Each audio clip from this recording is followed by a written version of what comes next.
I've worked in bushland restoration for a decade, and here are 3 things that nature has taught me about better gardening. Nature doesn't rely on one thing flowering throughout the year. When you go for a walk in a bushland reserve, or even on the beach for instance, it's hard not to notice a diverse range of species.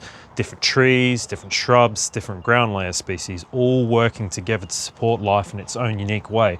So why should our gardens be any different? Plant diversity and support different forms of life throughout the year.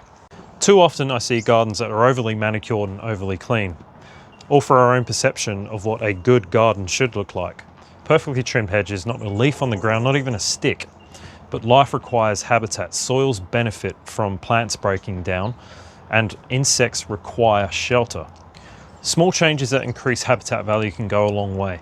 When was the last time you saw nature perfectly manicured?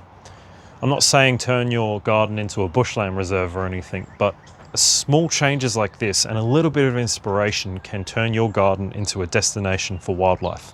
A lot of gardens' planting layouts don't make sense either.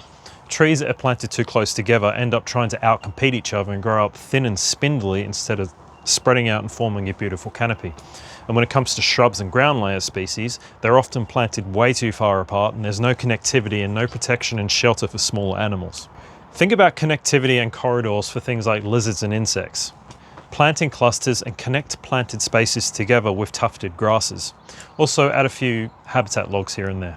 These are 3 simple things that we can take from nature to create better habitat and stronger wildlife corridors.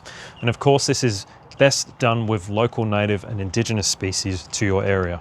So if you want to work with me to create yourself a thriving habitat garden, send me a message or click the link and book in a consultation.